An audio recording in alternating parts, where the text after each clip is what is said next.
This week on Cageside Seats, the podcast, we're talking AEW Revolution, WrestleMania rumors, and everything that is Jade Cargill.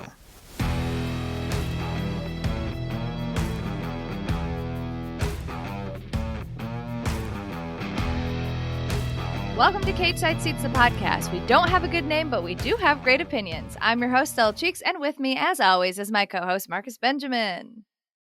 What's up, Stella? And what's up, fine people in wrestling land? Nothing's really up. I have a lot of good energy. I had a good day, but also it was a good week of wrestling. I'm having It was a great week of wrestling. Little happy wrestling dance. You see, Yeah, people can't I see, see but it, yeah. you can see my shoulder dance. Right. And 2K11 comes out tomorrow, and the good people at 2K blessed us at Cageside with a review copy, and that review will be up by the time this podcast is up. So everyone will have my thoughts. I will make it short and sweet. It's not bad. Not bad is from somebody that dunked on it super hard their past games. Not bad is a glowing review. No, it's a fun game. So that adds to the good vibes that we got. I'm enjoying this game. Yeah. Well, let's keep the good vibes going. How are you feeling about AEW Revolution? They had their big pay-per-view this weekend, as Tony Khan called it. It's their reset. New stories, new things going forward, though I don't know about how many new stories. There is a lot of let's do it again on Wednesday. But that aside, how are you feeling about AEW Revolution? I thought Revolution was a very, very fine show. It was a very entertaining show. I mean, that's not saying anything new. Most AEW pay-per-views are pretty entertaining. They're always pretty good or really good or great. But this one in particular was so, we talked about on our show, it was so stuffed. There was really not any bad matches there. I mean, there may be some matches that kind of, this wasn't as good as the thing I saw before. Right. That kind of thing. But that's what we talked about. It was going to be that. There were going to be some matches that just felt like a letdown, even if they weren't really a letdown just because of what preceded them or because of what you knew was coming. But I enjoyed Revolution. That was a Sunday, and I actually, I ordered it and I watched it on BR Live, and BR Live didn't screw up. So yeah, that's a W in itself. Yeah, it totally is. Yeah, how'd you feel about Revolution? I thought overall it was really good. I think that some of the order was weird. I would have moved a few things around, but overall they did a pretty good job of keeping my interest and keeping the room that I was in interested in it. Even though there was no title changes, there were some good pops and good surprises. I think that there wasn't a bad match on the card. Like you said, I think there were some things, and we'll talk about it later, that could have maybe gone a little better. But overall, there was some real bangers, and it was super fun, and the crowd was really there for it. Because sometimes, especially the long pay-per-view, even if the stuff is good, you can feel the crowd waning, and I feel like the crowd was hyped the whole time, and it made it easy to be invested. And then the follow-up on Wednesday, I mean, I really liked a lot of the follow-up. So I think whether or not I agree with Tony Khan about the idea of it being a reset, I do think it in this post Cody Rhodes world. Tony Khan essentially snapped his fingers and was like, "That's it. All right, we're done." Yeah, I do think that there's a lot of really cool stuff going forward, and it was just a fun pay-per-view. I am a sucker for gory, bloody matches, so I got that. Yeah, that dog collar match. Cody was jealous of that dog collar match. He was jealous of that dog collar match. Cody was just jealous. He was, when Cody gets jealous, he doesn't see green. He sees red, and he was seeing red because of the blood, not because he was angry. Right. We that's for you slow people out there. That's what she was talking about. Remember that. Yeah. So as we're talking about AEW, let's just transition into our news section. The big news in wrestling, but in AEW, is there were a bunch of new arrivals in AEW this week. Some on Rampage, like Eric Redbeard, but a couple on the actual pay-per-view, and then one last night at Dynamite. So let's go through these in order, because when you say some is actually putting it mildly. So we got Eric Redbeard. There's some pretty big names on here. Yeah, we got Redbeard on Rampage, and now, for those who don't know, he is with Pac. I'm sorry, the Bastard Pac. Yes. And Cien Romero, and he's so he's like a Death Triangle affiliate. Death Triangle adjacent. He can't be in the triangle because there's only three people corners per in a triangle. triangle. Right. There are 3 And people it's per triangle. right, and it's But not Death Square. So yeah. Death Pentagon. Death. No. See, now that sounds like an Exorcist movie. Yeah, Death that's true. Pentagon. No, yeah, okay. But yeah, we That's got more of like Redbeard. Kings of the Black Throne or whatever their dumb name is. That's their thing, right? And yeah, so we got them, and we got Redbeard. Now he's involved in that beef. Although, I'm pretty sure that beef's still going to continue. We're not Yeah. done with that. Yeah. He Okay. got pinned on the buy-in, but that match was quite good. That match, I was like, Yes. damn, this match is like not buy-in level. This is like pay-per-view level. This is And that's what happens when you have a stat card where it's just all right. We got to put people somewhere. There we go. With Eric Redbeard, he was somebody in WWE that I was like, I always liked. I never really had an opinion about him. I wasn't mad when he was on my TV, but I wasn't really hyped. I was just like, this guy is fine. He's with people that I like more or less. Like, sure.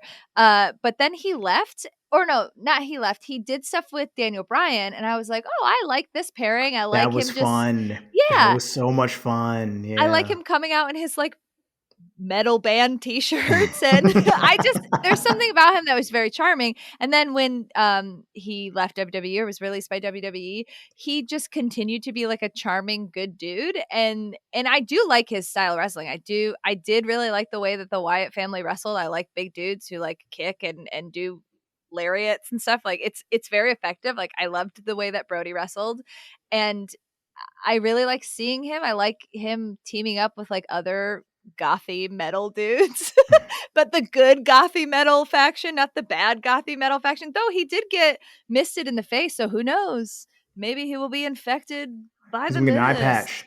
He's gonna get an eye patch like Julia. That's what you gotta do. He doesn't join either of the factions. He gets an eye patch, and him and Julia start a pirate faction. See, that's what I need. Yeah. That's exactly what I need. She can be the captain. Right. She's the captain. He's the first mate. I love it. Let's do it. Oh, I want this AU so bad. TK, call us. We got ideas, baby. We got ideas. And then the pay-per-view, the first one, whose house? I mean, Swerve's house. Like, now, granted, Stella and I, based on our jobs, we knew this was coming, but it doesn't mean it wasn't dope to see it. Everyone knew it was coming because Tony showed everybody it on the clipboard. Everybody knew it was coming. As soon as that happened, I'm like, oh my God, dude, like, Tony, you've been doing this long enough to know the camera. So for those of you who didn't see Revolution, Tony Schiavone is going to introduce, AEW's big signee that night. And he's got the contract in his hand because the person who come out and sign the contract. And he's flashing the name on camera, not on purpose, but she's just doing it. I'm just thinking, Tony. It's just like a white piece of paper with an AEW heading that just said Swerve. Right. It just said Swerve, which is how all legal documents work. It would have been very funny if he was doing that and it said Swerve and we all in the audience were like, oh, it's Swerve, oh, whatever. And then somebody else came out and that was the Swerve. That was the Swerve, right? So it was N Swerve instead of being Swerve. That would have been ill. And so Swerve coming is great. This is a guy who should not have been released by WWE. And that entire situation is still so weird to me. He's such a good wrestler. Right. They hyped Hit Row as being this huge boon for SmackDown. And then they cut off. Which is insane. They were doing such good stuff on NXT. They were an interesting faction. Like Swerve is truly, I've seen him wrestle live many times. He is, you can't take your eyes away from him when he's in the ring. When you're in the same room with him and he's wrestling, like, I don't want to look at my phone. I don't want to talk to my friends. I want to watch him wrestle. I saw him and Keith Lee tag before. Fantastic. Cool. So fun. Like he's got the it factor. The fact that they released him was so stupid. Yeah, but he was dead weight. So, their dead weight is another person's treasure. So Swerve this week is going to take on the other big signee of AEW's past. The signee AEW's ever had, Tony Nese. Right. That time when Tony Khan came out and said he's got a big announcement, a huge announcement is going to rock the wrestling world, and it was Tony Nese. Tony Nese is a good wrestler. He is just a boring personality. Like he is technically a good wrestler. He's a good wrestler, but he's not a good pro wrestler in that I don't care about him. Like exactly. He hasn't done anything to get me over on him. I will say TK better shell out the money and get Shaka Khan's music for Swerve. Like, Yes. he better shell out Yes. that money. I mean, he's already shelled out money for Punk and Orange, so why not, man? Keep the gravy train rolling. I obviously they can't do it, but I would love for them to do a quasi hit row in name faction. You know, like we got a lot of factions in AEW. I understand that, yes, but hit row, you know, as a hip hop fanatic, hit row is everything. Just It's oh cool. my god, like Oh, it's you just don't get enough from Max Caster? Max is whack. No, don't no. Although they had a good match this week on Dynamite, Yeah. just to I mean, quickly the get Acclaimed are that. good wrestlers, and I Yeah, like yeah, Bowens a lot. he's I dope. do. Yeah, He's great. You know, just Max. Sometimes he gets in his yeah, own way. right, all right. But so we got Swerve. The second person to show up on Revolution is someone we all hoped would show up in AEW after he was unceremoniously let go from WWE. Weirdly let go from WWE. A cut Yeah. that to this day does, like, the Swerve thing doesn't make sense on a couple levels. Regal, Lord William Regal. So Lord William Regal getting cut from WWE made absolutely no sense. No. But here he is in AEW. He's with I Daniel. popped so hard. I did too. The room I And was in, everyone screamed at like the top of their lungs. you were in a great room. I was watching it by myself. Yeah, don't watch it by yourself. That's the worst. Yeah, I know. We're in whack. Well, when Regal came out, first of all, the Mox Bryan match was everything that I wanted it to be. It Yep. was bloody and feral and emotional and like hard hitting. Like that is everything that I wanted it to be. Mox wins, which made sense, but Danielson's Danielson, so he was like, no way, you get one over on me. Rah, rah, rah. And when Regal comes out and comes in the ring, they both immediately look like scolded children, Yep. but they also want to still fight. And Regal just like getting in their face and like truly it was like actual like dog pack stuff. Like the big alpha dog came in, literally like stared the littler dogs down, smacked him in the face and said, listen, be nice to your brothers, be nice to your pack mates. Right. It was And amazing. his headbutt was amazing too. Like he headbutted him and got a little blood on his nose. It was So great. good. It was just like he didn't have to say a word on at Revolution, and it was the most powerful moment for me. Like every person in that ring fully understands their body language and how to present the story. Like they chef kiss, 10s across the boards, A+s all around. So good.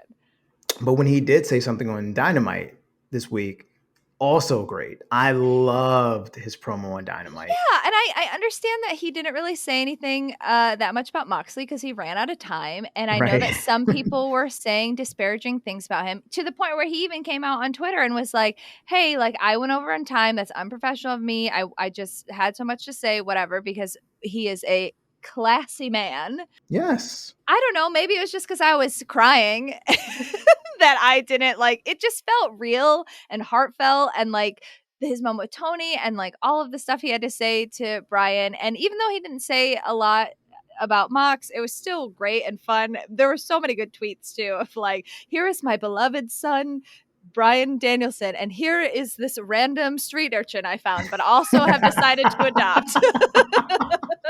And I'm with you, like because I was caught up in the emotion. It didn't even bother me. You know, like it felt real. Like everything he said to Tony was real. Everything he said about himself was real. Everything he said about his time left on Earth was real. His demons was real. William Regal coming out and be like, I'm going to be dead in 10 years, so we better get this show on the road. Right. It's ironic that a guy who's like going to be dead in 10 years win overtime. That is the irony there. Yeah. But he even without saying a lot about Moxley, him acknowledging his demons, him acknowledging his past, him acknowledging the open bottles, him acknowledging all that to me was like, oh, well, that's your connection to this guy. When he pointed at Danielson too and said, as a leader or as like a older professional wrestler, like my job is to tell the young people like what not to do. And Brian Danielson is the wrestler I should have been had I not made mistakes. That like you couldn't get a better rub than that. Right. Yeah, and like you said, the connection between him and Moxley, like battling through demons, having gone through NXT together and coming out the other side, like you almost don't even have to use words. Like we get it. It's good. Yeah, right. It's great storytelling, and not even I'm not even talking about just like wrestling storytelling, but just it's great writing Yeah. where you make a connection with these two people without having to spell everything out. Mhm. And that's what I loved about it. And I'm sure we're going to get more from him. I'm sure he's going to do something, this Wednesday. I Yeah. mean, coming next Wednesday, he's going to give Moxley all his flowers that Mox deserves. Yes, no problem. But as of now, I'm cool with it. I love it. I can't wait to see where they go with this. Whether it's them going after the tag titles, whether it's them creating a stable, which I'm sure we have a question about later. Like there are so many different ways, and Regal just adds a quick sidebar to this point. But we were talking in our Slack, in our office Slack, that AEW has a deeper roster than WWE, and we all agree with that. And I just thought that was so crazy that that's reality. Mhm. That what 3 years in, almost 3 years in, they have a deeper roster than the place that's been the home of professional wrestling our And the place entire that is a lives. $1 billion company. $1 billion They'll company, never let it yes. go. Right. Like they have a deeper roster, and they have a roster that feels, dare I say, more polished. Yeah. Because you have someone like Regal who adds a certain gravitas. You have Dean Malenko in the back who adds gravitas. You have Dustin They who have adds gravitas. They have a balance. It's not a perfect balance, and they can do better at it, and it's definitely a thing that they will have to continue to work on so they don't, fall into the traps of professional wrestling. But they Mm-hmm. have a good balance of established talent that people want to see because they have emotional connection to them, but are also still good at their jobs. And that they're Mm-hmm. not just there to be there, like a Goldberg. Um, No. He was there to make Roman better. Remember, that's yeah, what yeah, he yeah, said. sure, He was there to sure. get Roman ready. Right. That's what his job was. At this age, he was there to make Roman stronger because Roman needs that. Yeah, Right. Roman Mhm. obviously needs that.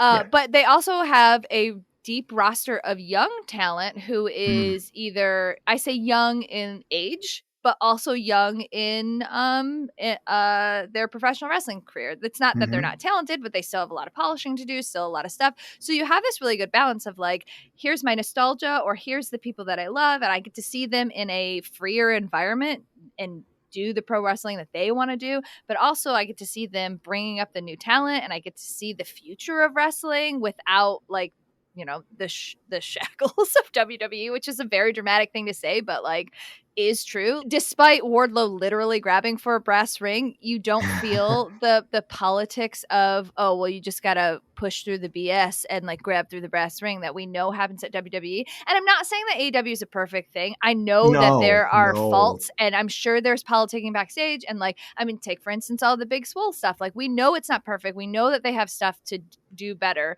But at least when I watch AEW, I feel like they are trying to, and they're trying to have like this. They they push themselves and promoted themselves as this innovative company, and I feel like they try to do that. And it's not always perfect, Mm-hmm. but the effort counts for a lot.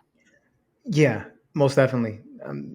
It especially counts for a lot when you don't have to do that. Like they don't, and I'm not saying that they don't have to in a sense of they shouldn't, but Warner, the people who sign their checks, the people who make these big TV deals, they don't care.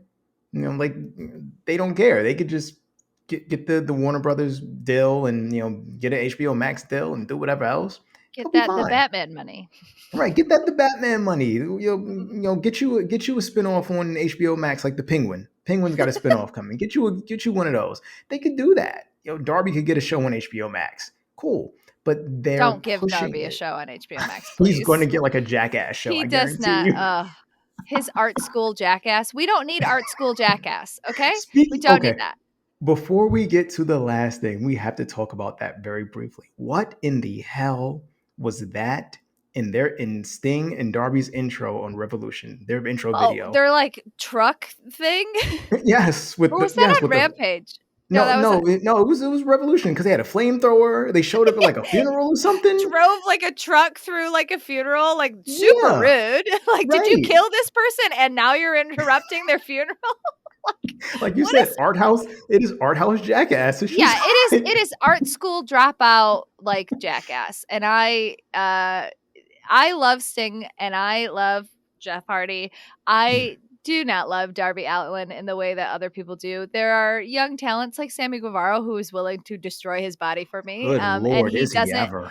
He doesn't make me watch a weird film to do a it. weird short film about him getting dragged in a body bag. Like, dude, what? Yeah. You know that meme where somebody, like, the dude is, like, yelling at the girl in the middle of the party and she's just standing there really, like, bored looking into her. Darby gives me those vibes. Like, he would be like, oh, well, you haven't listened to the original blah, blah, blah. I'm like, no, I haven't, man. I have, like, a life and stuff. Yeah. Enough dunking on Darby Allin because we're not talking about him on this podcast. We're talking about Jeff Hardy. Jeffrey Nero, as JR said. Jeffrey Nero Hardy. Now we knew for weeks Jeff was going to show up at AEW once his 90 days was up. I thought so. For those who didn't watch Dynamite this week, he showed up after Matt was excommunicated from the now AFO. After I did love that moment of Andrade being like, "You gotta watch your back," and he turns around and Private Party's just thumbs down. Like, honestly, good for them. Matt has done nothing for them. He did within storyline. Now I love how Matt acknowledged that he's a jerk when he puts on that suit, but it's also like, dude, if I'm Private Party, I don't care. You haven't done a thing for me, like suit or no suit. I'm excited to see Jeff Hardy in AEW. I'm excited to see what they do with it, especially because the way that he came in, it seems like the Hardy brothers will probably feud with Private Party pretty immediately, and that's cool. I want to see Jeff Hardy in the ring with speaking of young talent versus an established talent, but it is also the lamest face turn for Matt. Like, I was a dick for a really long time because I'm wearing this suit jacket, but my brother's here and we all like my brother a lot, so I guess I'm a face now. Deuces. It was a very Sonya Deville thing where it's like, when I'm wearing this suit, I am an asshole. When I'm not wearing this suit, I am regular Matt Hardy that you love from your childhood. Remember me? This is my bitch jacket, and when I take that off, I'm not a bitch anymore. But the funniest part about it, and I know it was adrenaline when Jeff did it, so it's not. But your brother's getting beat down. Your music hits. He's just fucking dancing. And he's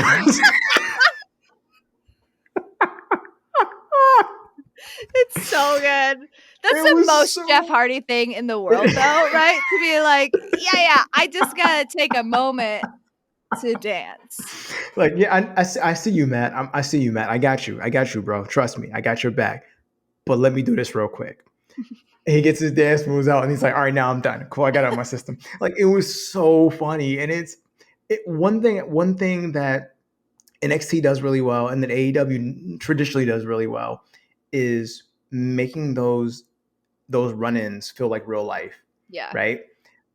That was the moment where I was like, oh, that's right, this is still wrestling. Yeah. All right, this is not real. But yeah, like that's a lot. They did a lot in 2 days, 3 days. They did a lot. And now, their tag team division is different. Matt's already said their tag team division is stacked in maybe a not great way. There's too many tag teams, but it is exciting to see Jeff Hardy. I'm not gonna lie. No, Matt said they want to go after the tag titles. So, we got that. We got, Jurassic Express has a lot of challengers now. Yeah. Which is good for them because they can't keep fighting the Young Bucks. Like they can't keep fighting Young Bucks and Red Dragon the entire time because that's going to get old. FTR now minus Tully Blanchard, for those of you who didn't see it. FTR fired Tully Blanchard. There's rumors they might be going after the Hitman, who has an AEW, Bret the Hitman Hart, for those of you who don't know, who has an AEW connection. Maybe, like for him to be their new manager. I don't know. But so you got FTR, we got Jurassic, we got the Young Bucks, we got Red Dragon, we got Private Party, we got the Hardys, we got Phoenix and Seattle. We still got them, whenever Ray comes back. Well, yeah, Death Triangle, you could mix it up. You could still have Pac and Penta Oscuro. Like, that's fine. That works. We still got the House of Black. Is that so? It's the House of Black, but when it's Brody and Malachi, they're the kings of the Black Throne. But when it's Yes. all three of them, it's the House of Black. That is Yes. confusing. That's Game of Thrones confusing level shit. Yes. Yes, and Game of Thrones turned out to be a terrible time and investment, so they should probably figure Well, out their there you naming. go. This is all. Oh, my sweater's inside out. This is all looking up. I'm leaving that in. I'm leaving all my sweaters inside out in, so people know that we're like real humans. Yep, my sweater is definitely inside out. It's fine. Anyway, my sweater not sponsored by the House of Black, because if it was, it would be all black and it would not be inside out. It would probably have some weird goth, like stuff on it from Hot Topic. You would have horns attached to the hood. I would, and I'd have to bring out Julia as my new compadre. I'd have to, but yeah, AEW did a lot. It's an exciting time in that company, like it really is. And one thing I always say, and I know people think we at Cageside get paid by either WWE or AEW. Yeah, depending on whose team they're on. Right. I'm on no one's team but my own team. My time is valuable, and I want whatever show makes me feel like I'm not mad to be watching it. And that's my point I was getting at. That's just what I was about to say, is that when I watch one of these shows, I don't feel like I'm talked down to, and I feel excitement when I'm watching it. The other show, Raw, mostly Raw and SmackDown. I mean, NXT has its own flavor, which is a completely different thing. But Raw and SmackDown are they are just very staged at this point and very stoic. They don't feel like an exciting show. And one thing I thought of, AEW's played a lot of smaller venues lately, right? Smaller venues helps. Like, as I think about those smaller venues, and I think about Raws back in the day, when it just felt like people were sitting on top of each other. Mm-hmm. But the excitement was just there. Like, you could feel it. Like, oh my God, these people are excited to be there. When you have that large arena that WWE plays in now, it's hard to really capture all of that.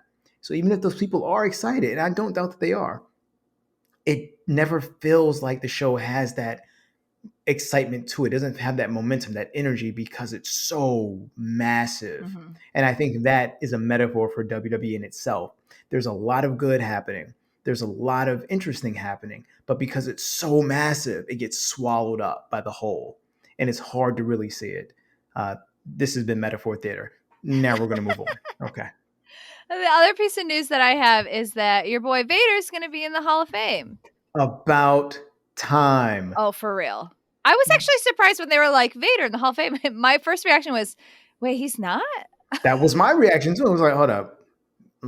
Big Van Leon is not in the Hall of Fame. What? But you know what? Cool, whatever. They put him in late for me, but they still put him in. I'm very happy about this. Vader was the man. Yeah. I mean, it sucks that it had to be a was, right? Like, it would have been nice if it was when he was alive.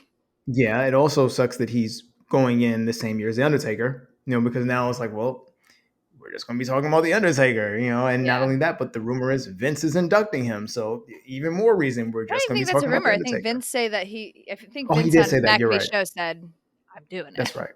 So, okay. So billion.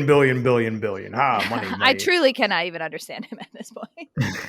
So it's going to be a hell of an introduction. And when you're watching that, and you have to tweet about it, and you got to make out what Vince is saying. Good luck. So but good for Vader, man. Really love the guy. Really miss him. He is an innovative big man.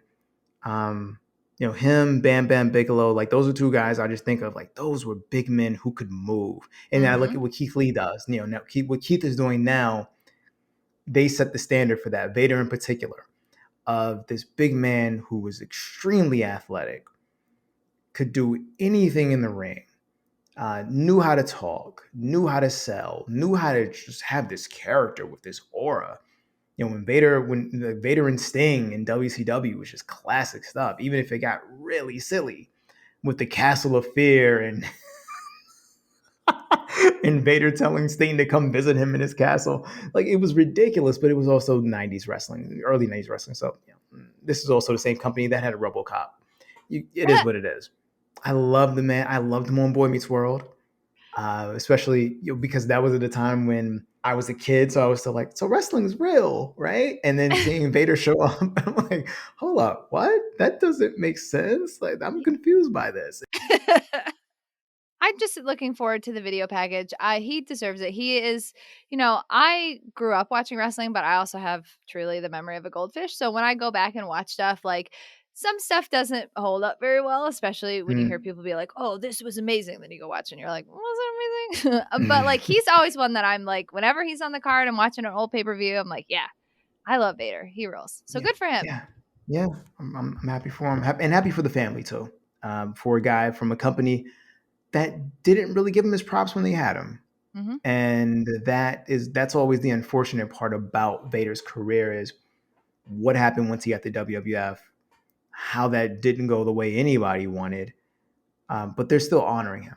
And I think that for a company that we dump on a lot, there are moments of benevolence and moments where I'm like, good for y'all, man. That's a good look. That's a good move. This is a good move. So happy for Vader. Happy for the family. WWF, you did the right thing. I'm sorry, WWE, you did the right thing. Freudian slip.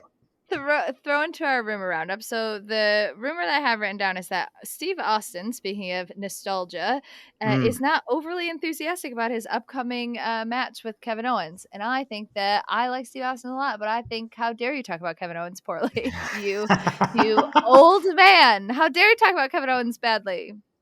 See, I don't know if I don't, first of all, so we're still not sure whether it's a match. Yeah, I mean, it's not going to be a match. Yeah, It's going to be yeah. like a 1-6 Stone Cold Stunner and then just like throwing beer in Kevin Owens' face. And also we don't know the context. So JR said this on Grilling JR. Right. This is the rumor roundup. Yeah, that he talked to Austin, and I don't disbelieve that because they're close. And the last time they spoke, which could have been 3 weeks ago, could have been a month ago, who knows? Austin wasn't overly enthusiastic about whatever they're going to have him doing at Mania. I'm not sure why he's not overly enthusiastic about it. One, the KO factor, right. But two, he's done stuff at WrestleMania before that, since he retired, that wasn't necessarily great. Remember that time when he showed up with Rocky and He Who Shall Not Be Named, and they just basically, yeah, like that wasn't great, especially when He Who Shall Not Be Named said they were in the wrong city.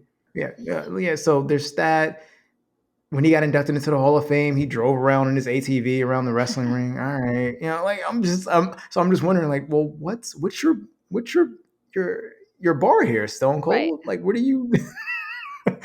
what have you done since you retired at Mania Maybe that you he's were not overly enthusiastic about? overly enthusiastic about like potentially having to do some wrestling stuff. Like he That's hasn't done it in a possibly long true. time. He has had a really bad injury, and he's seen many people come back and make fools of themselves, frankly. So maybe he's worried about Goldberg, like Taker, frankly. Goldberg, like Taker. Yeah.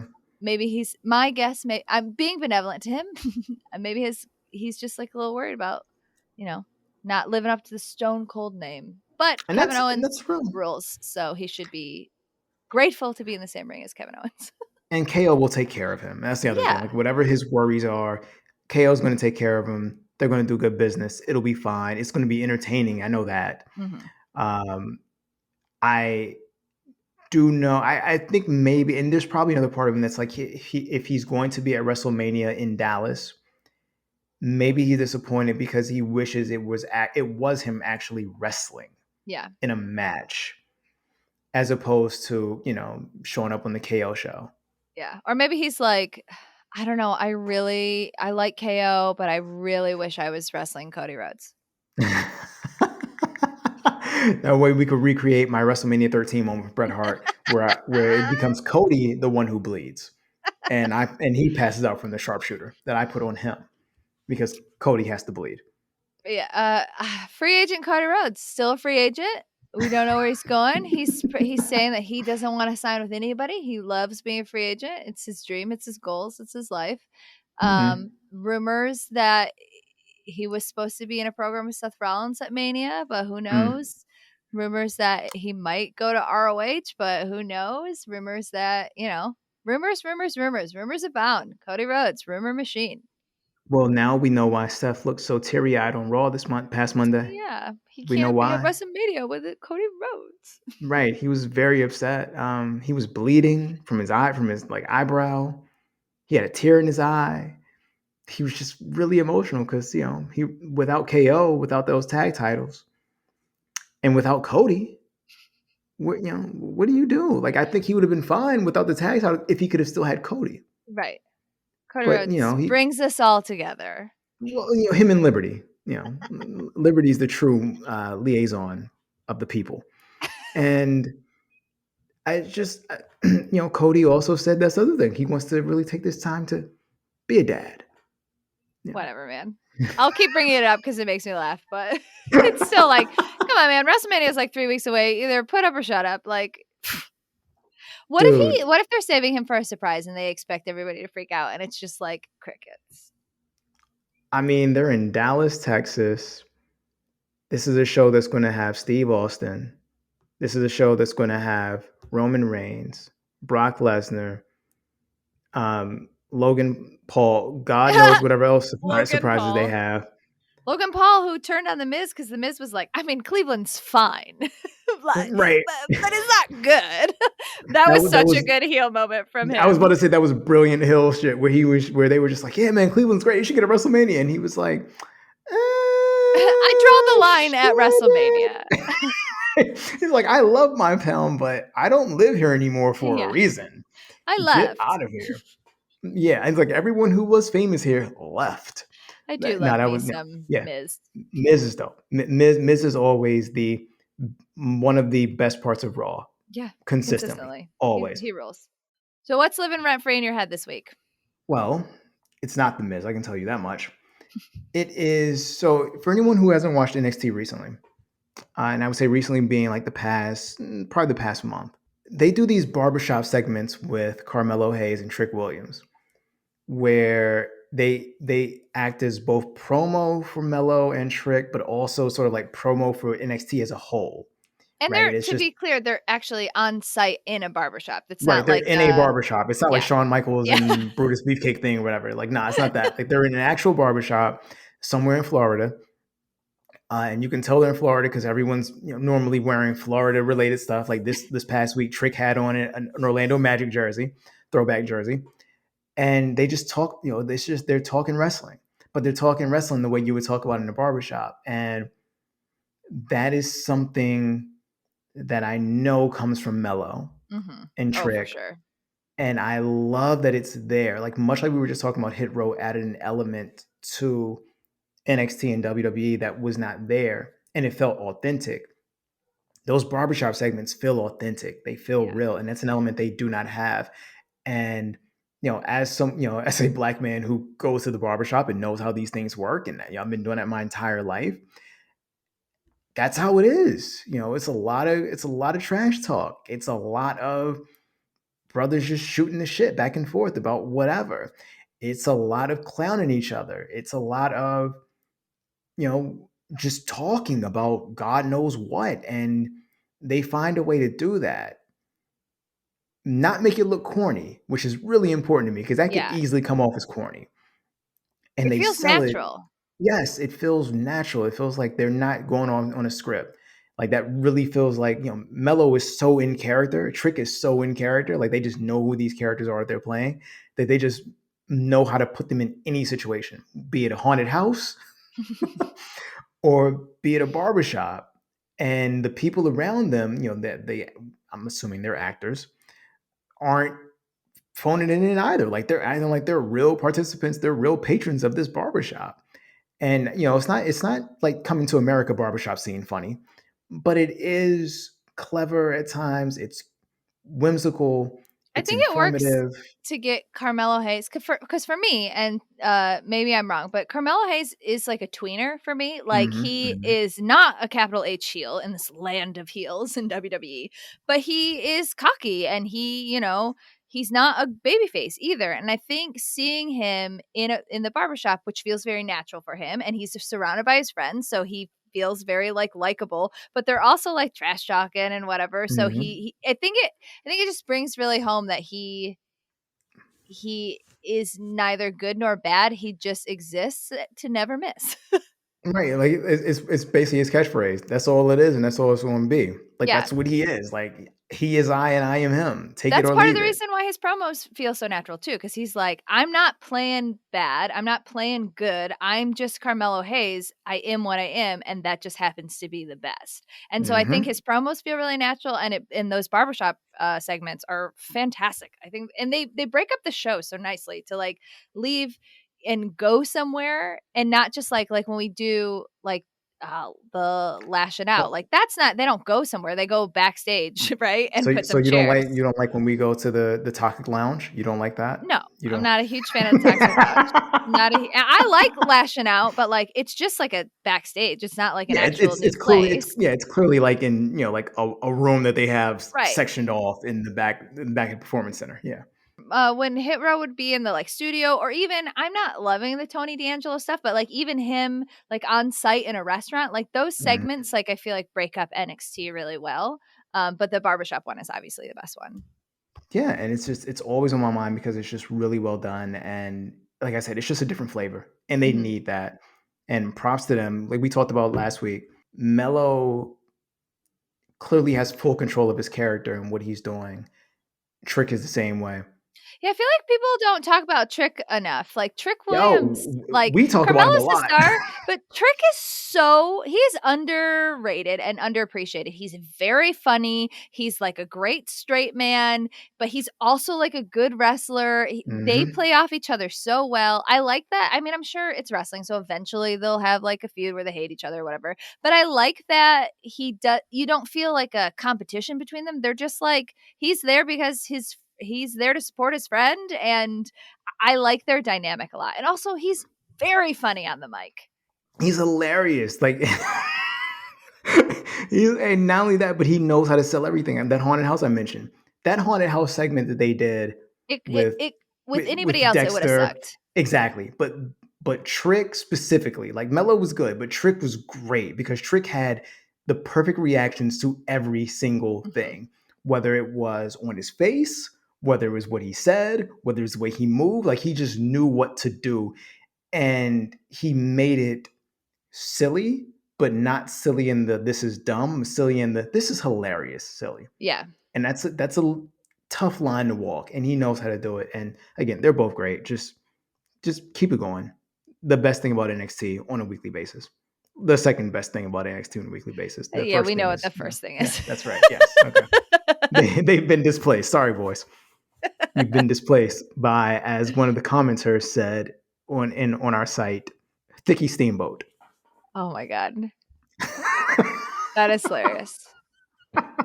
I love that segment with Lash Legend where she was like, "Don't come in here with your butt implants and get my Right. I love the Lash went there. I was like, uh, oh, we're doing that. I like Okay. Lash Legend a lot, and I like this feud between her and Nikita because they both are at that level where they're both pretty talented, but they're still new in NXT and they're still green and they're still figuring stuff out, but they both have really defined characters and they play off each Mhm. other well.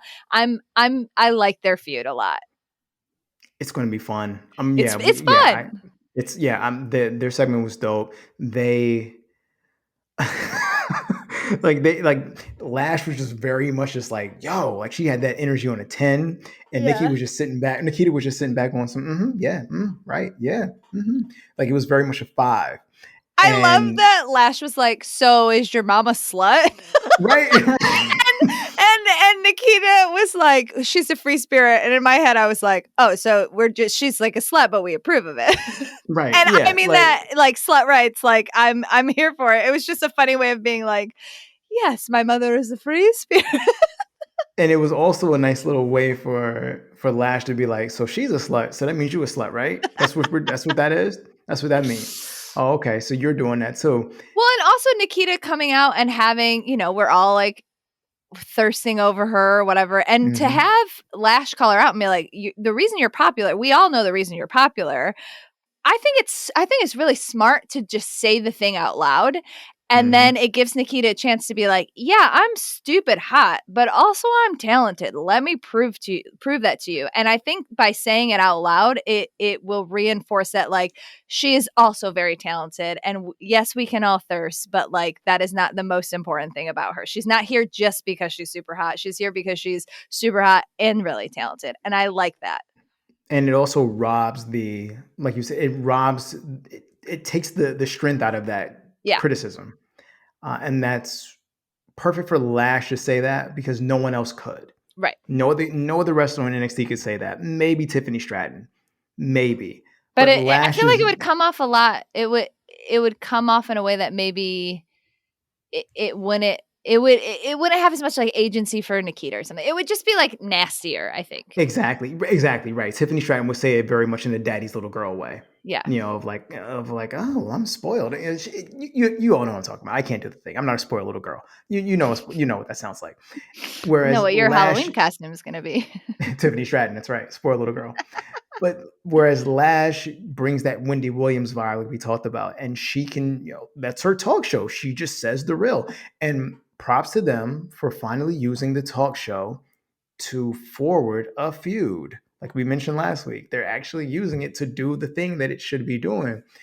And I'm down, man. Just keep doing it. Like NXT is doing a lot of interesting stuff. Yeah. Like I said this before, it's clear what demographic they're going for. Very clear. Not mad at them for it. Do what you got to do. But by doing that, they are separating themselves from Raw and SmackDown in a very specific way. Not just the tone of their product, not just the risque and all that, but they're putting an emphasis on characters who can actually wrestle. That will get changed when they go to the main roster. Exactly. Yes, that is where the inherent issue is. But that's all it is. That's all it's ever going to be. What's living rent free in your head? Jade Cargill. That's right. I just am obsessed with this woman. Like we were saying, I'm going to be real thirsty up top. She looked stupid good. Like she looked so good, it made me stupid. Like she looked stupid good. She came out with the green, like, don't get me wrong. I love the Storm cosplay and the Storm look. Like, oh my God. Yes. So good. But the green hair and the Jade cosplay, are you kidding me? And then she wrestled in that like that about like killed me. But the thing that I love about Jade is that we've said it before, but I'm going to keep saying it because she does not get the respect that she deserves, though she's starting to, is that every time she gets in that ring, she is better than she was before. And I love seeing it. She's 29-0 now, which is super impressive. At first, when she won the TBS championship, I was like, I'm excited. I like it, but I'm a huge Ruby fan. So like, I am a little bummed about Ruby. Sidebar, where the F is Ruby? Right. I was just so I'm like, where is this one? Okay. Whatever. Letting that go. That's for a different show. But, I'm a big girl. I can admit it. I was wrong. Putting it on her, protecting her streak was really the right move. I liked her match with Ty, whatever. The don't kiss nobody at the give a damn about that karate shit. No, she's so funny. I was talking about it in our Slack. Jade does not get enough credit for being hilarious. Her promos are funny. And on Twitter, she tweeted the other day, was like, I think I'm just going to give this championship away because y'all can't take it from me. And that is funny. She, like, I don't understand totally why she has a manager. Like, I guess it looks... That's my one complaint about the entire package with her. Mark adds, like, she didn't need him when they did it. I can see why doesn't need him now. Thought that she would need him, but then she like out surpassed him. The only reason that I still am like kind of okay for it with it is like I do like the visual of this really strong black woman constantly talking over this like white business dude and being now you sold me. Yeah, you sold me. I do like that visual a lot. Like her being like, I know I don't need him, but like I do like this sidekick. He carries my bags. Like that is fine for me. Yeah, okay, I'm into it now. All right, cool. So, though she doesn't totally need him because she is very good on the mic. So funny. She does not get enough credit for that. But, so when they set up the Ty Conti thing, there was that moment where she like kissed her on the forehead and we were all like, okay, like that's great and weird. It's like a thing that you can do that's very dismissive. Like, I'm kissing you on the forehead because I think that you're like a little baby and I'm not worried about you, whatever. But then to take it to the next level, and I'm ashamed to admit that I actually missed the kiss the first time because I was tweeting. I was like typing about her costume because it's my job. That's the bad thing about tweeting sometimes. I miss stuff because I'm like, doing stuff. But everybody in the room was like, oh my God. And I was like, what? They're like, they just kissed. And I was like, wait, like kiss? Like on the mouth kiss? And it like kind of comes out of nowhere, but also like it's a great distraction method because she knows that she's fine as hell, but she's also super strong. So to like get in to your opponent's head, which is like that has precedent in wrestling. And yes, it used to be like a lot of gay panic stuff. I mean, Sean used to do that all the time. I mean, like Sean would just kiss guys, right? I mean, and yeah, when Jade does it, it has similar vibes to like when Sean would do it versus then when like Goldust would do it. Like, like that was just like pure gay panic. Like, oh my God. Yeah, that was pure Goldust is messing with you to get in your head and because you think he's gay. Whereas Sean did it just to mess with you because Sean's a little prick. That's Jade. That's the same thing with Jade. It's just she's not a little prick, but it's just she just wants to mess with you. And she calls it her kiss of death now. Like that's her thing to just be like, all right. I love that she was like, I look like Storm and my name is Jade. So I'll just do the best Storm cosplay and I'll do the best Jade cosplay. And she did them both beautifully. Like and the matches are good. And the storylines are good. Like I love her promo on Dynamite where she called it the kiss of death, and she was like, who amongst you can come step to me, and like all the stuff she does on Twitter, and like I would like to step in line and wrestle. I mean, I would too. I would like to. Yeah, I would love to go a couple tussles. That's all I have to say. But I go back to the same thing with her that I go with Serena Deeb. How long can you keep them in a certain spot? Well, at least Jade has the championship, right? Like, I mean, frankly, it would be so dope if she kept the championship and had like a undefeated streak and then actually walked away from it and said like, I'm vacating this. Y'all can do a tournament because I'm going to the main title. Like that would be fucking great. And they should do that. TK, call me. Yeah, that's what they did with Austin, kind of when like WWF used to do this really well, where instead of having someone hot lose a title, they would just vacate a title or find some way to get rid of it. Like all the best example of this, and I would love if Jay did this. This would be perfect for her, obviously in a little different direction though, is when Austin just threw the Intercontinental title into the water. He just threw it off a bridge, just to mess with The Rock and to mess with WWF. And he said, I really don't give a damn about you or the WWF, so go swim. And he just threw the title. And that was his way of saying, I'm moving on to the World Championship. I'm done with this. Jade should retire and, just be like, you know what? I'm done. I'm cool. I don't I'm gonna let Mark handle this now. Mark, you set up a tournament, have all these little girls fight over my belt. I'm going to go holler at the big belt. I do also like the idea of her doing the kiss of death where we have Bianca who also has the KOD. They don't say kiss of death, but like that's what it stands for. I do like the idea of Jade doing it and be like, but I'm actually going to kiss these people. Like, you can have your move, which is a dope move, but I am going to weaponize it in a different way. See, now you got me wanting a match that we're never going to get for a while. Bianca and Jade. Yeah, maybe not for a long time, but never say never. It's wrestling. Yeah. The question is which one of them would have to jump ship, and which one of them would you prefer to jump ship?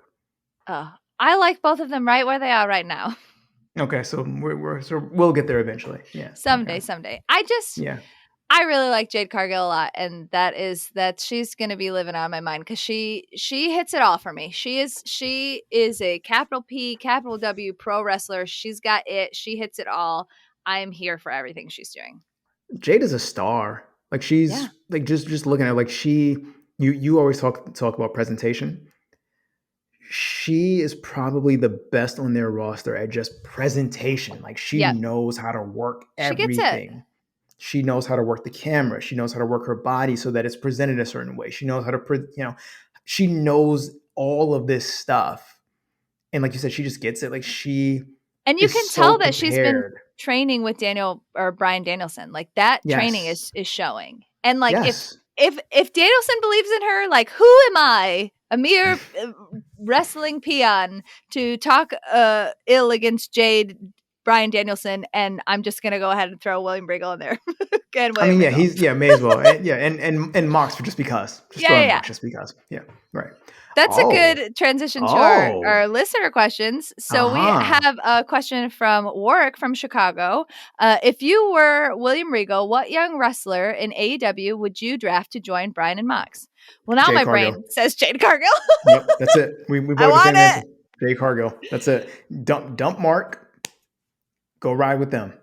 Like you and I keep talking about the need for a man and woman Mixed. stable, Yeah, we need a mixed mixed stable, factions. besides Dark Order, and even then it's just Anna Jay, Yeah, and and sometimes Ty sort of Conti. tie. And I And now guess Bunny yeah. and Penelope were technically in the HFO and maybe are in the AFO. I don't know. But they're also the Bunny and Penelope, and they just kind of do whatever the hell they want. Approve Right. of them doing whatever they want.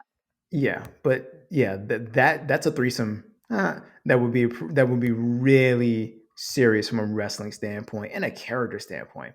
Like Yeah. Moxley and Jade. And like bring that reality in. Be like, I'm Bryan Danielson and I'm training this wrestler. And she is 29-0. And we Mm-hmm. are building the stable to tell everybody that we're the best and to bring in the future. Well, here is my choice for bringing in the future. You know That's what? brilliant.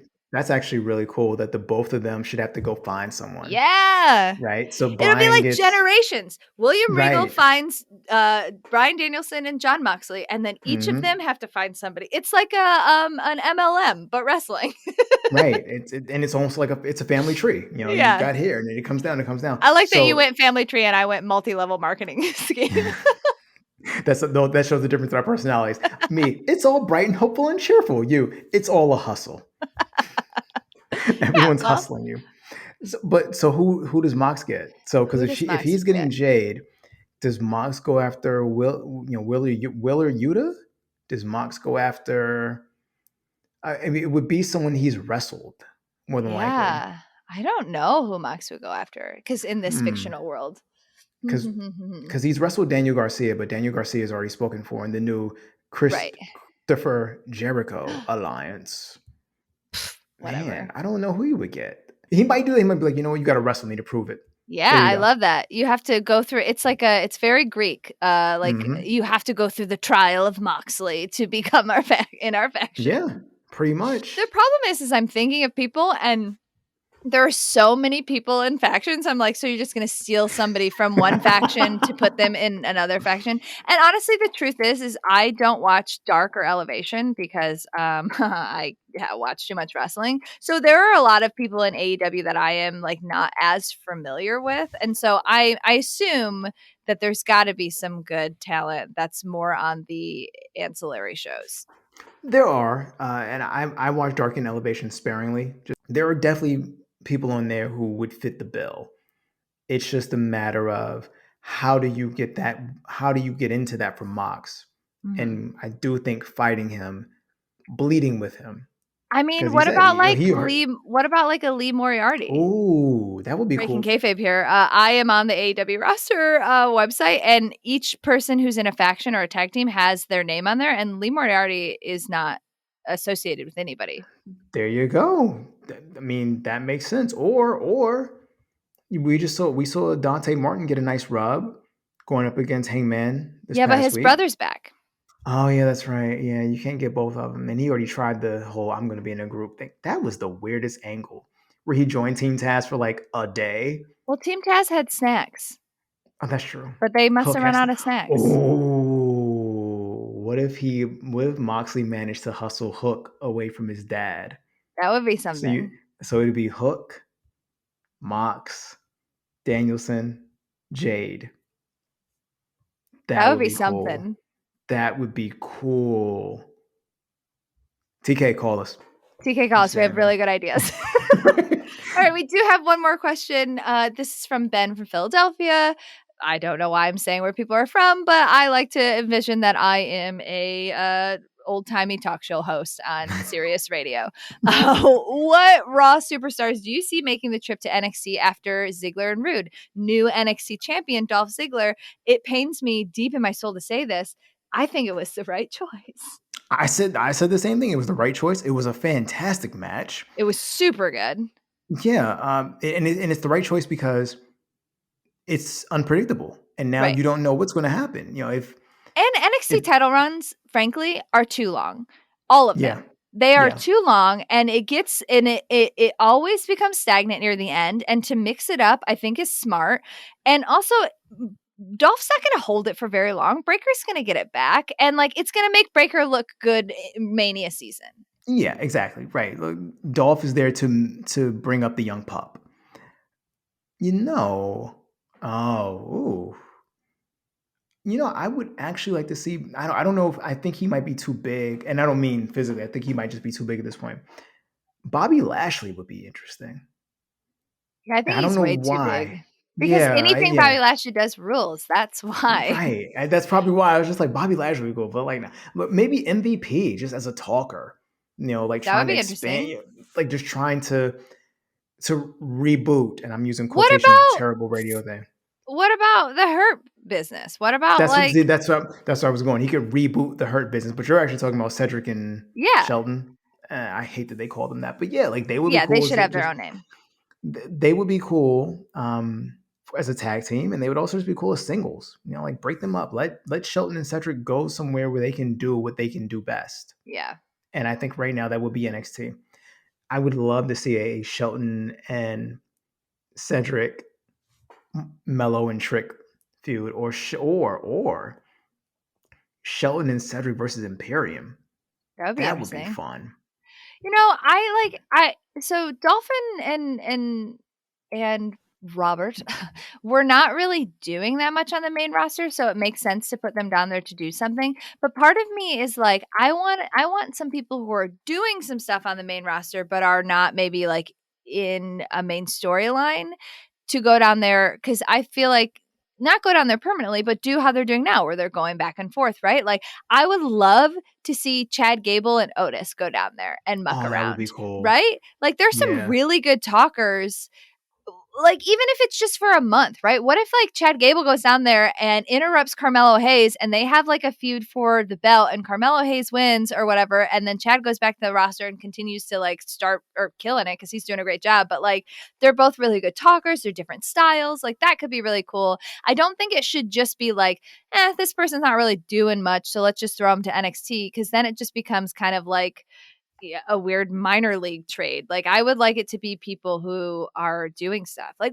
how cool would it be to see, well, she's not really doing anything right now because they're really messing up her comeback, but like it would be really cool to see Alexa Bliss go down there, right? That'd be great. And Yeah. like mess Yeah. with Mandy. Mess with Very toxic different. attraction. Yeah, Yeah. that would be Yeah. awesome. And especially if you Yeah. want to maybe make her a face again, right? Like Toxic Attraction or Capital H Heel. So put her down there, have her be like weird and creepy. Like I don't think it should just be people who are struggling on the main roster to go down to do stuff.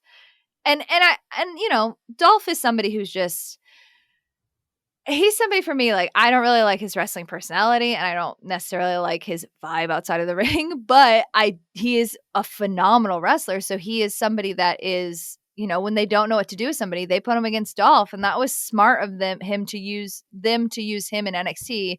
But I don't think it should feel like a punishment. I want people to go down there because NXT, if it's on TV every week and it's not, on the WWE network or on like, the internet, make it feel like a big deal show.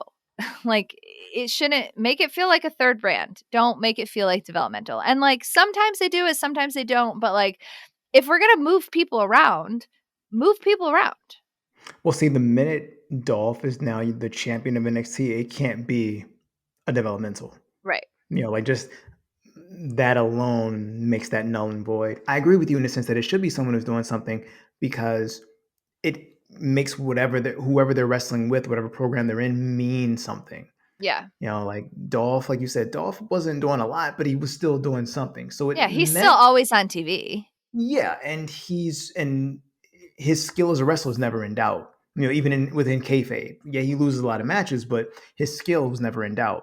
So obviously, him going up against Braun and Ciampa was going to be a big deal and going to be tough for them. And then once you bring in Bobby Roode, oh, of course, now it's definitely tough. Yeah. These boys Bobby fight Roode, dirty. who people loved in NXT, right? Yeah. Well, here's my question: did they love him or did they love the theme music? Well, they're the same, one and the same. Okay. But so you need someone like that, and I think bringing Alexa to deal with Mandy would be great because while Mandy's a great heel, like capital H heel champion, that's going to kind of wear for a little bit. That's Mhm. eventually going to get old and stale. So who's the person who's going to beat her? Is it Cora Jade, who went at her this past Tuesday? Loved that. That was great. Yeah. Is it Cora? Is it Raquel when she gets her knee back together after they're doing this knee injury Well, we angle already with had a her? Raquel reign. I know, but that doesn't mean they won't do it again. You Yeah. know that. So bring in Alexa. Bring or Yeah, I'm very attached to that idea now. I really want Alexa Bliss to go to NXT. if Sasha and Naomi don't win these tag titles, let Naomi go down there and wreck shop. Let Sasha and Naomi go down there and mess around with the tag titles. That would be Yeah, fun. yeah. Let them mess with Toxic Attraction. Get those belts off. Yeah, that'd be great. To infuse some more women for some more stories, because Toxic Attraction's main story can't be that they sit in the lounge every episode. I That's feel basically bad what for it is them. right That now. looks boring as hell. I feel really bad for them. Oh, I have to watch this and pretend to be entertained the whole time. I'm Yeah, bored. like that's their whole thing. And like, all right, we need something to do. Clearly you want them to be the stars of the show. Give them something interesting to do, man. Bring in some of your dope people from Raw or from SmackDown to mess with them rather than just letting them sit there and get fed food by two brothers who are clearly infatuated with them. I love that they Which took out the that actual was so wrestlers and great. they're like, "Hello," and I was like, "This is creepy and not great, but also funny." It's so weird that there's a running theme in NXT now of tag teams, men's tag teams who with a wrestler or both wrestlers who don't know how to speak to women. Yeah, Like that's specifically Mandy Rose, frankly. right. Well, one is Mandy, the other is homeboy either Briggs or Jensen doesn't know how to We can't talk talk to. about them on this podcast. I have a lot of opinions about that, which I do not actually think are appropriate to talk about on the All right, podcast. we will deal with that later. I call them the no homo bros. So I think you can extrapolate from there what I think about that and how I think they should probably hire more queer writers. Just to be like, Fair. I know what you think you're doing. You're not. That's fair. That's fair. Yeah, that's fair. I agree. Lightning round. We're going a little over because we got a lot to talk about. So let's do it in a real lightning round way. What is your first lightning round thing? My first lightning round thing is the Wardlow's Babyface promo. The Wardlow's? My first lightning round thing is the Wardlow Babyface promo. It was this past week on Dynamite. It was fantastic. He came off as likable, charming. He had a sympathetic, Mm-hmm. relatable, everything you want Also, in your babyface. his fit was really good. He dressed really nicely and Yes, yes, he dressed, and I know that's a silly thing to point out, but the presentation was good. He looked like he yes. was showing up to Sunday dinner trying to impress people, and he did. Yes. So Wardlow, I'm looking forward to the Wardlow's. Why I keep calling it? I'm looking forward to the Wardlow's face run. I did it again. I'm looking forward to He's the Wardlow Wardlow's face from run. now on. That's fine. It's He's just Wardlow's. Wardlow's. Wardlow's is doing a good job. His the moment he had with Punk where he was like, "Oh, Max, I'm so sorry. I do not know where this giant stupid ring is." And then when he And, gave it to Punk, that mhm. that was a good nonverbal moment between the three of them that worked really, really well. And Yep. to have that be the payoff for his turn and then him to be like, "You know what? You're going to have to fire me, MJF, because I am not doing this anymore," was really good. Right. He's basically on some like, yo, I work for you still, yeah, but I don't give a damn. Whatever. Yeah, but It is Scorpio what it is. Sky won the TNT Championship, so my guess, I guess, is either they give Scorpio Sky a 1 week reign, which is ridiculous, Which or sucks. or Wardlow doesn't get the championship because MJF and the Pinnacle come out and mess with him. It's got to be MJF and Sean Spears mess with him, right? Yeah, which is my guess is how that's going to go. Like there, it's one of those things where if we can't have you, no one can. Right. And if what else is MJF going to do right now? That Punk feud is over. So if we do a Wardlow MJF thing, that makes sense. That makes sense. And to start it, I guess next week. This is going to be next week, right? Yeah. So to St. start it next Patrick's week is Day cool. Slam or whatever. Yeah. So this is good. That gave MJF a week off of television after the pay-per-view. I did like that he wasn't on TV at all. Like he was like licking his wounds. That was I very love that good. too, right? Just It was a good choice. yeah, let when you lose and you lose in a certain way, you should be off TV for a minute. It just makes sense. The triple threat tag match from the opening of Raw this past Monday, gorgeous. I love when Raw is just Loved like, it. oh yeah, we're a wrestling program. Here's some wrestling. It's like they forget, but every 2 months they're like, you want to see some sick moves? We got them. Right. It was like, oh yeah, by the way, we have people who are really good at this. Let's just let them do that. So good. I mean, it was basically an hour long, essentially, an hour long triple threat. It did everything it was supposed to do. And it wasn't even like a big showcase for Riddle and Randy, even though they eventually won the titles. It was really a showcase for everyone else. Like KO and Seth are a really good tag team. They really are. Really good and tag it's kind team. of a bummer that they're clearly like breaking up or whatever, because KO is going to be with the Steve Austin stuff and Seth Rollins is LOL going to be with Cody Rhodes, or maybe not. Who knows? Or sad about no Cody, right? I mean, he could sadly host WrestleMania. That would be funny. If he was like hosting and he was like, I guess like I'm here, and he was just like heel hosting and then somebody came out and messed with him, that would be great. But like, whatever. Bailey should come out and mess with him, because she hosted last year and she'd be like, you're not doing as good a job as I was. Yeah, even if she's not healed, she can just be like, I'm just here to oversee this. Exactly. Yeah. I miss Bailey so much. Me too. But that triple threat match, just Alpha Academy. Just Alpha Academy is just so good. Chad is on a different level right now. He's bringing the thank you. He's bringing the best out of Otis. He's bringing the best out of everyone that he wrestles with. Like, he really is just hitting his stride. I mean, RK Bro, yeah, we know RK Bro is great, right? But those two teams are the reasons that match was the shit for me. Like, they killed it. And then finally, lastly, but certainly not least, Sting. Sting is a 60-something-year-old man. I think he's 63. I don't know. William Regal's 53. So maybe I'm just transposing that. He's old. Sting is an old man. That's the bottom line. He is an old man with wrestling injuries. Yet this old man with wrestling injuries did a table spot at Revolution this past weekend. He jumped from the rafters, not the rafters he used to jump from. No. It wasn't a huge spot. But it's a spot that a man in his 60s who's already a wrestling legend. Oh, he went through 2 tables. It's a huge spot. Yeah. Well, I meant as in it wasn't like, oh yeah, he wasn't jumping from the rafters he used to just come down from. So for people who didn't see it, he wasn't anything that great. It wasn't the Darby Allin thing that you would think. But he was still a grown man of that age, of his caliber, with his pedigree, crashing through Andrade through 2 tables. He doesn't have to do that shit. There's nothing that says, Sting, you have to do this or else. No, Sting is just like, you know what? I want to do it. Nobody's going to make Sting do anything at this point in his career. I want to do it. You know what? Frankly, that match justified. When I looked at that pay-per-view card, I was like, why is this on the pay-per-view? Like, this doesn't need to be on the pay-per-view. This pay-per-view is so long. Why is it on this pay-per-view? And then the 6-man tag on the buy-in, I was like, this is good. Why is this not on the pay-per-view instead of that other match?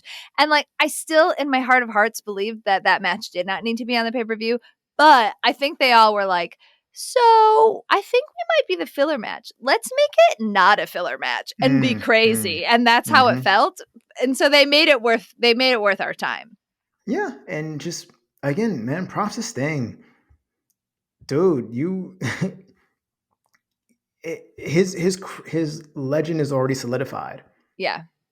To go out there and do the stuff that he did, and not just the spot he tried on the weekend. He's taking pile drivers on the outside. He's taking power bombs on the outside. He's taking power bombs on the ramp. Like, he's doing crazy stuff, and he's bouncing right back up and keep going. And he's not only showing up on Sunday for the pay-per-view, he shows up on Wednesday for Dynamite. He's there on Friday at Rampage. Like, Sting is loving this. And as a former little stinger, which I used to be, I am very, very pleased about this. Like, it just warms my heart to see this dude love this thing still after, his last run in WWE, which, you know, was what it was. And then mostly just the way he went out with that buckle bomb and thinking like, yo, he's never going to wrestle again. Yeah. And he's doing table spots. And it's a sight to behold. And it just added to this is a really good week of wrestling. Like it was the beginning of that. So all the flowers for Sting. Just we love you, guy. Just don't get hurt. That's all I'm saying. So my lightning round, my first is the Thunder Rosa Britt Baker match on Revolution. I'm pretty annoyed, frankly. I think that you've heard me talk on this podcast. I've written about it. I tweet about it. I have been on board for this long-term feud. I liked the interstitials they did with Mercedes and Jamie. I loved what they were doing. It wasn't a bad match. I don't want to say that was a bad match, but it was a weak match, especially considering the things that they've had before, the matches they've had before. And I'm not just talking about the bloody match, like the lights out match. They've had good matches outside of, and not saying I needed blood, but it just felt like it belonged on a Dynamite and it didn't feel like it belonged on the pay-per-view. And so now Thunder Rosa this week on Dynamite beat Layla Hirsch to qualify for another championship match. But this time it's going to be on St. Patrick's Day Slam in San Antonio in a cage. Okay, so she's going to win that belt there. That's fine. I get it. San Antonio is her hometown. It's a year to the day or very close to the year of when the lights out match was, which changed both of their careers. I get it. I get the symbolism. I'm here for that. It just feels like they shouldn't have had that match on Revolution then. They should have just kept the storyline and been done some either shenanigans so the match didn't happen. And so that's why I got put in the cage. Or they should have done Britt Baker being really heely. I'm not wrestling you on Revolution. You're not worthy of the pay-per-view money or whatever. They should have done something. They didn't need that match, especially because it really felt hey, Thunder Rosa should win here.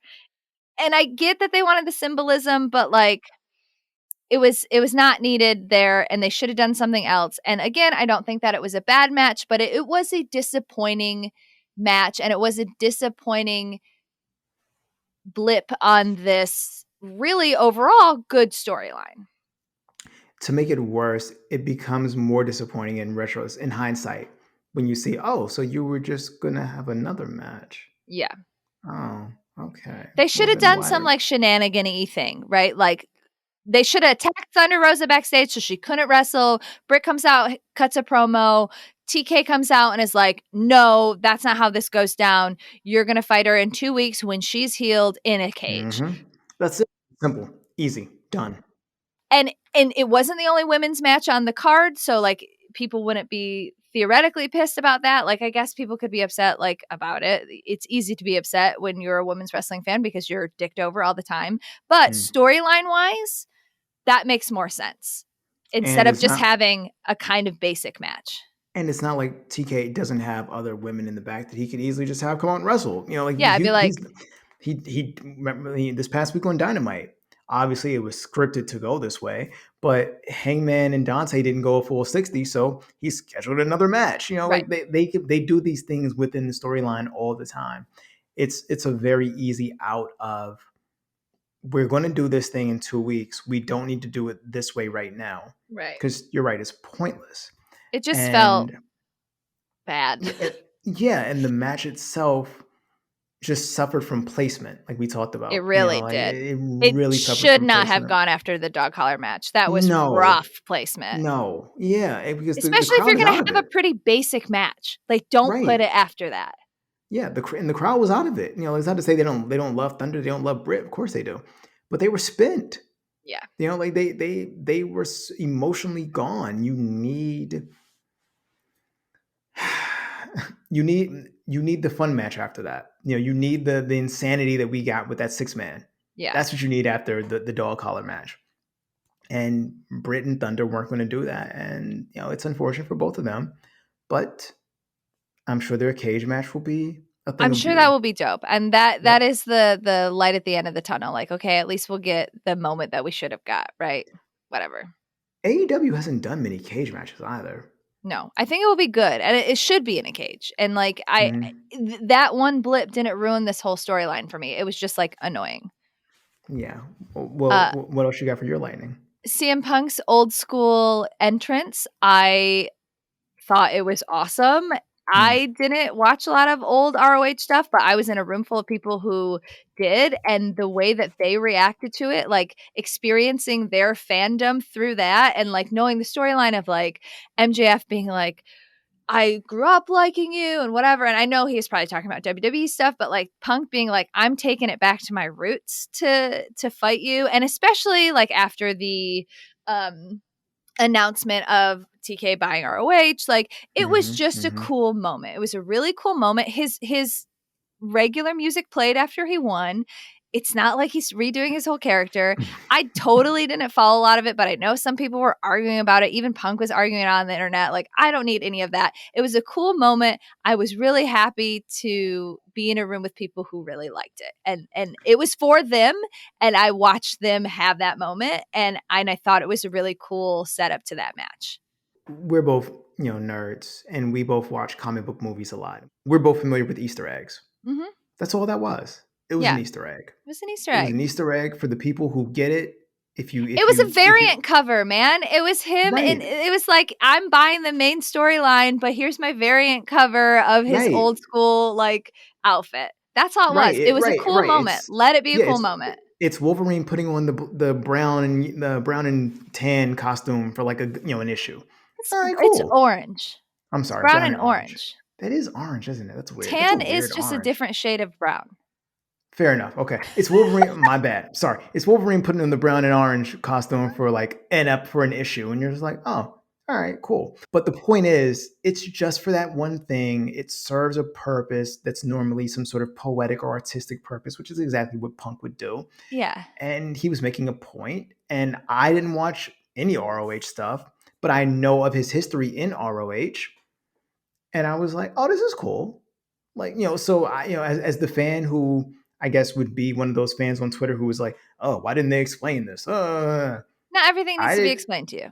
I didn't need it explained. I asked everyone, I was like, oh, what's this? And we're like, oh, this is ROH music. Oh, okay, cool. And I was done. I was like, all right, cool. That makes sense. I get it. Because within the context of the story, it's logical. Yes. So, yeah, why wouldn't he do it? I don't know. Wrestling Twitter is weird. You know that better than I do. Wrestling Twitter is just weird. It sure is. The last thing I want to talk about before we wrap this up is I want to talk about the greatest ladder match spot of all time, a.k.a. Orange Cassidy being lifted up like a cartoon and then climbing through and almost getting it and then just getting nailed in the nads. Oh, my God. I just love watching ladder matches because there are just so many things you can do with a ladder. And each time you're like, I've seen a ladder match. I know what it's like. And each time, frankly, these wrestlers are creative as hell. And that was so fun. I popped really good so hard. It was so fun. And the funny, and I remember thinking about it of how are they going to do this? Like, it's a lot of beef in that ladder match. A lot of beef in that ladder match. It's a lot of meaty men, and I don't know if they can do it. And they surprised the hell out of me. They like the part where Orange basically climbed on top of people. Yes. So, here's the thing. Orange Cassidy, everybody in that match had good moments and looked really good. But to me, Orange Cassidy is a really phenomenal wrestler. We know that. But Orange Cassidy's real strength is doing silly spots that people pop for, but that get the other wrestlers in the ring over. And that ladder match was Orange Cassidy just like helping everybody else until Keith Lee tried to kill him. Yeah, well, yeah. I mean, obviously, yeah. Hope he for that. Is okay. yeah. But and even Keith Lee looked like $1 million in that match. Like they all look good. Even Wardlow was going to win, cool, but it was a ladder match that truly did come down to this. Any one of them could win. Yeah, truly. And any of them winning would have made complete sense, and it would have been the right thing. Any of them winning is the right thing to do. And watching as a fan, I felt that. I was like, oh my God. Oh, like I had that excitement of like, who's going to win? Because it was booked so well. But that Orange Cassidy, like a Scooby-Doo cartoon. So good. He's like a living Scooby-Doo cartoon, and I love him. Shaggy. He is Shaggy. That makes sense. All right. So that's it for wrestling this week. We'll be back next week with more snark and equally fantastic opinions. It's my serious radio voice. Let me have it. No, I'm laughing at the snark part because, yeah, it's always plenty of snark. If you'd like to be on the podcast, make sure to send your recorded questions and comments to CagesideSocials@gmail.com, and you might be featured on next week's episode full of snark. Just to be clear, you can send in written questions. We get a lot of written questions. We just like to hear your voices. So if you send in the recorded questions. Yeah, and make sure your voice has plenty of snark in it, because you can't be a part of the show if it doesn't. That's all I'm saying. If you want to follow us on Twitter, I'm at Stella_Cheeks. And I'm at Abstract Poetica 3, where that E is supposed to be. And of course, you can find more wrestling coverage at Cageside Seats on Twitter and Instagram. And if we missed something you desperately want to talk about, and there was a lot of wrestling this week, so there's a chance we did, head over to CagesideSeats.com and chat with us in the comments of this episode post. Until next time, Cagesiders. The tapes are always rolling.